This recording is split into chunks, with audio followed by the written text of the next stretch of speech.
Ci sono momenti che è bello ricordare, soprattutto perché non sono solo ricordi, ma sono tanti passi messi uno davanti all'altro per continuare. È il caso della bellissima storia del ristorante San Domenico di Imola, che è cominciata con questo signore, Gianluigi Morini, un bancario visionario, amante di cinema e di bellezza, ma amante anche di cucina, e poi è continuata nelle mani e nell'inventiva di Valentino Marcattili, che è qui con noi. Poi in questo momento le redini sono passate, sempre restando nell'ambito della famiglia, al nipote Massimiliano Mascia. Però noi vogliamo fare un passo indietro, andare proprio alla storia. Questi sono gli anni 1970-71, e questo era lo stabile dove ci troviamo qui adesso, prima ancora che fosse costruito, e questi sono i primi lavori, Valentino. Qui sono i primi lavori, qui delle cantine, ma sono con l'ingegnere Cremonini, sua moglie Vittoria Morini che sovrintende il lavoro degli operai. Gianluigi Morini, questo visionario, quanto ti senti legato a lui, al suo sogno? Perché il suo sogno è diventato la tua realtà. Il sogno di Morini è stato, perlomeno quello che lui ci ha sempre raccontato, la passione per il cinema, che lui era appassionato di cinema, andava sempre a Venezia, e a Venezia vedeva lo sfarzo di questi banchetti, di queste cene dove lui partecipava perché faceva il finto regista, il finto aiuto regista, era appassionato, perciò si intrufolava. Sì. E da lì gli è nata la passione per la cucina, per la grande cucina. E la grande cucina ha visto anche grandi personaggi, Nino Bergese, uno Nino sugli Bergese altri. in primis, che è quello che ci ha dato l'idea di continuare questo lavoro, ma prima di questo dobbiamo parlare di quando è nato il ristorante, che sono i tre soci storici del ristorante, che sono Visani, lo chef, che era uno chef di cucina locale, e il signor Rocchi, che era figlio di alberigatore e ristoratore dell'Imolese, e poi Morini, che faceva il bancario, però con questa passione della cantina, dei vini. Da lì è nato tutto. Poi abbiamo unito anche un po' la follia mia e di mio fratello Natale, che l'abbiamo seguito in questa avventura, in questa idea. Quindi una doppia storia di famiglia. Proseguiamo con queste altre foto che sono bellissime. Qui è sempre i primi anni, sono io che facevo il cameriere all'inizio. Quindi questo saresti Questo tu? sono io, questo è mio fratello, questo è Visani. Questo è Valentino, questo è Natale, questo è Visani. E posso dirti anche cosa stiamo servendo, un branzino cotto al forno. Fantastico. Perché ricordo Quindi, tutto. sono i profumi che Esatto. evocano una bellissima storia. Poi si sono avuti avvicendamenti nel tempo, ed arrivò il magico cuoco delle case nobiliari, Nino Bergese, che naturalmente quando lo cerco non lo trovo, ma è comunque dappertutto qua, quindi allora no, questo è ancora Visani, vabbè, insomma dopo lo troveremo e lo appena insertiamo. salta fuori, eccolo qui, Eccolo, guarda. bravo, tu sei bravo. Nino Bergese, con una parte del nostro staff, quelli che eravamo all'epoca. Allora, quindi tu Valentino e indossi già il cappello. Nino Bergese, Alba è la donna che faceva le paste, mio fratello, Natale, tuo fratello. e un altro cameriere storico imolese che si chiama Eros Capelletti, Ecco. per stare in tema di cucina. E quindi Nino Bergese fu la scelta, anche difficile perché lui insomma non ne voleva più mezza, per qualificare questo ristorante come cucina di casa, ma io la definisco altolocata, semplice ma particolare, perché lui era stato il famoso cuoco di re e regine, giusto? Esattamente. E quindi tu sei stato vicino a lui per oltre 7 anni, e sono 7 anni in cui hai imparato cosa? Ho imparato una cultura che naturalmente non potevo avere prima, ho imparato un mestiere e ho imparato, diciamo, un modo di vivere anche, e mi ha dato, diciamo, quello che posso dire, il lavoro mi ha dato il benessere. Diciamo, io ho frequentato la cucina innamorandomi di questa persona per 50 anni. Senti, tanti personaggi, adesso li raccontiamo, poi magari facciamo vedere qualche immagine. Ugo Tognazzi, un frequentatore assiduo, Stefania Sì. Sandrelli, Gina Lollobrigida, Pavarotti. Qui abbiamo ad esempio Vasco Rossi, un po' sfocato, però lo si riconoscerebbe ovunque in qualche modo.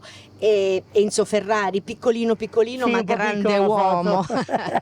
Ecco, il legame con la città, sicuramente seguendo tanti eventi anche locali, ma anche perché questo è il mondo della Formula 1, quindi abbiamo citato Enzo Ferrari, ma sono tantissimi piloti o i vari gruppi che sono passati di qui, ricordiamo Briatore ai tempi di Naomi Campbell, Certo. ma ricordiamo ad esempio una figura importantissima che è Schumacher. Schumacher passava spesso da Imola, oltre che durante il Gran Premio, ma siccome era rappresentante insieme a Jean Todt dell'Unicef per San Marino, quando andavano a San Marino, la tappa per Jean Todt era Imola. Ecco, qui è una buffa immagine che ci fa tornare a quegli anni. Un gioco in cucina con una grandissima amica, collega, Alba Cristofani. E questo invece è uno dei debutti televisivi dei programmi gastronomici in qualche modo. Arriva il cibo in televisione, a tavola alle 7, forse molti giorni non se la ricordo, però è stata la trasmissione che ha dato il là e la conoscenza della cucina dei vini fatta da Luigi Veronelli. E c'era anche Aveninchi, o è venuta dopo? Aveninchi è qui, eccola, Aveninchi era qui. Eccola. Io dico la mitica Aveninchi perché sono stati i primi due personaggi che hanno parlato di cucina alle 7 di sera e entravano in tutte le case. La grande Aveninchi, Morini ospite a parlare di formaggi. Sì, perché forse dopo di questa nacque anche Lungo le rive del Po, fatta da Mario Soldati. Sì, quindi, e tra l'altro insomma l'Emilia Romagna è stata sempre una terra molto presente per quello che riguarda la storia dell'enogastronomia. Questa è una foto alla quale io tengo particolarmente, perché c'è una brigata tutta imolese e negli ultimi anni io mi avvalevo anche dell'aiuto, adesso mi commuovo anche un po', sono i miei genitori. Perché la tua storia è una storia che non nasce a Imola, le tue origini sono abruzzesi. Le origini sono abruzzesi, come tanti negli anni 60 mio padre decise di abbandonare quel pezzettino di terra che aveva, venne a Imola e quando andò in pensione mio padre era già appassionato di cucina perché in casa cucinava solo lui la domenica, perciò decidemmo io e mio fratello di prenderli con noi e fu un grande aiuto. Che meraviglia, quindi la tua mamma, il tuo papà, esatto, e questo sei tu. Sono io, la signora Alba e gli altri ragazzi. Questa invece è una cosa che dobbiamo fermarci un attimo, è la famosa tipografia Fanti, che era comunicante con la nostra cucina, perciò noi la mattina portavamo il menù, che Morini sta guardando come va, veniva stampato in una macchina a mano, composto a mano ancora con le lettere di piombo, e abbiamo cominciato lì a fare il menù del giorno, perché c'era facile. E Mastolani, naturalmente, Francesco, che anche attualmente è ancora il nostro tipografo, si risparmiava di andare a questa Sesti Molese a pranzo. Quando era un baratto? Era una cosa meravigliosa. Fantastico, il baratto.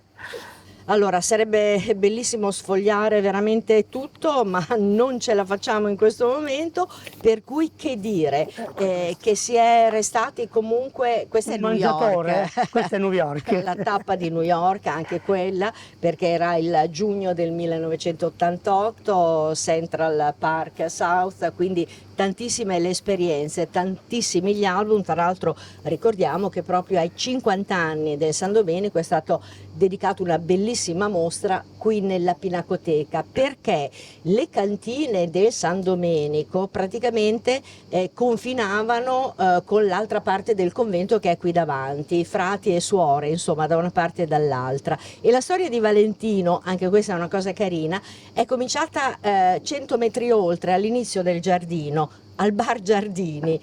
Lui lavorava lì, Natale, il fratello, invece lavorava già qui, e un giorno dice: c'è bisogno di qualcuno, vieni a dare una mano, e quindi hai percorso questi 100 metri in 10 secondi e sei subito... Sono i nostri 100 passi. E quindi è iniziata qui la tua storia. Grazie Valentino, anche perché adesso sono stati tanti cambiamenti, ad esempio una cucina green. Che diciamo siamo passati all'elettrico invece che al gas, una cucina verde. E quindi l'evoluzione dei tempi che mantiene però fede alla tradizione, perché la tradizione, anche questo si trova scritto in uno dei tuoi bellissimi libri, la tradizione non è restare ancorati al passato, ma guardare indietro per guardare avanti. Certo. Grazie ancora. Allora, che dire, noi ci fermiamo qui, vedete in sovrimpressione tutti i nostri riferimenti, ci potete contattare, ovviamente potete vedere anche dove rivederci, ma soprattutto siate puntuali, tra 7 giorni, sempre qui.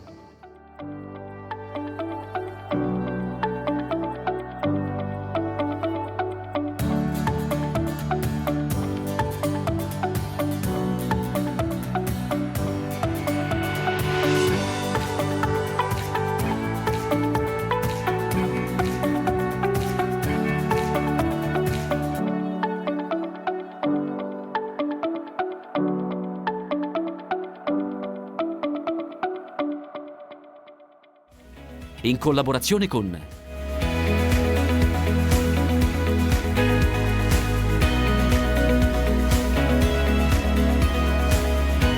AgriBanking, il tuo partner di filiera.